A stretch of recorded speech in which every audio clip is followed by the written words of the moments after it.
মিছিল বগুড়া থেকে একটি মিছিল এসেছে। বগুড়া মিছিলকে আমরা স্বাগতম জানাই।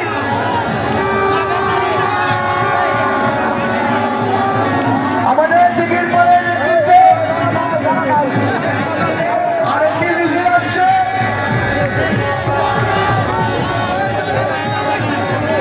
ধন্যবাদ।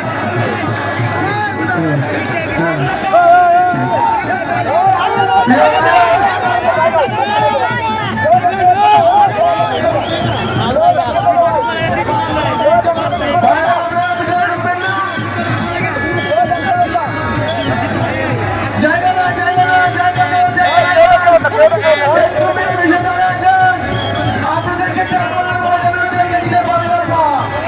আপনাদের কাছে অন্তরিক কৃতজ্ঞতা রইল।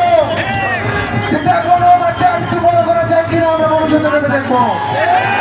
কোনো বাড়িতে গণজোয়ার দিয়েছে, এই গণজোয়ারটা কোনো বাজারেও জায়গা দেওয়া সম্ভব না। প্রিয় ভাইরা, আপনারা দেখিয়ে দিয়েছেন বিএনপি আমাদের রক্তে, বিএনপি আমাদের প্রতি শিরায় শিরায়। বিএনপির গণজোয়ার আটকানোর ক্ষমতা কারো নাই। আর সেই বিএনপির পতাকা আমাদের হয়ে আছে। সেই পতাকাকে ধরে রাখবে আমরা সকলে ঐক্যবদ্ধ আছি না ভাই?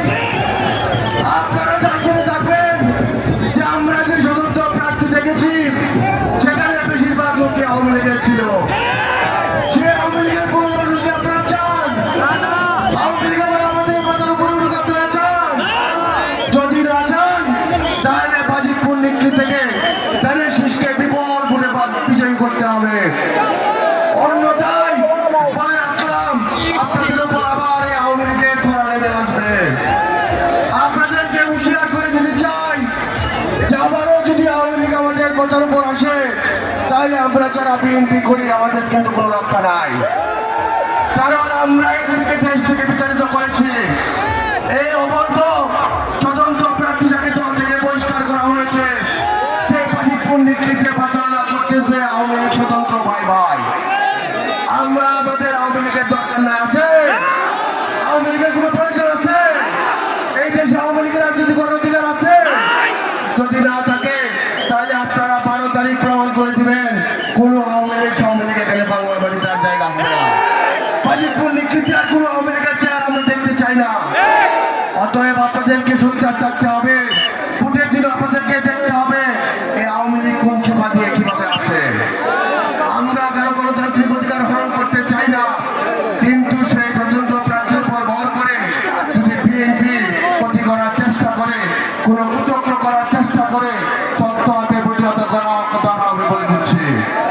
আমি আপনাদের বলবো আমার মঞ্জুর সন্তান ভাই আমাদের সাথে আছে, বড় বিএনপি সভাপতি আমাদের সাথে আছে, আলাউদ্দিন সাহেব আমাদের সাথে আছে, তসিফ ভাই সাথে আছে, কাজল চেয়ারম্যান সাথে আছে, মিঠু ভাই সাথে আছে, সেলিম ভাই সাথে আছে, অনেক নেতৃবৃন্দ কর্মী ভাই সাথে আছে, কৌশল ভাই আছে, শিবু ভাই আছে। আপনাদের ঘাবড়ানোর কোনো সুযোগ নাই আছে? এই থেকে বলতে আমাদের সামনে কিছুই না। আপনাদেরকে বলতে চাই আপনারা নিশ্চিন্তে 12 তারিখ ভোট দিতে যাবেন এবং পরীক্ষা করবেন কোন ধরনের কোন ষড়যন্ত্র যেন না হয়। তারেক রহমানের নির্দেশ যদি আপনারা মানেন তাহলে ফজরের নামাজ করবেন কোথায়? ঠিক আছে? আমরা একটা স্লোগানের মাধ্যমে শেষ করে দিতে চাই, 12 তারিখ সারা দিন, 12 তারিখ সারা দিন, 12 তারিখ সারা দিন, তাহলে শীষে ভোট দেন। ধন্যবাদ প্রিয় বাজিতপুরবাসী, আপনাদের প্রতি আজীবন কৃতজ্ঞতা রইল। আমি আমার বাংলাদেশ জাতীয়তাবাদী দল বিএনপির পক্ষ থেকে, আমি মঞ্জু পরিবারের পক্ষ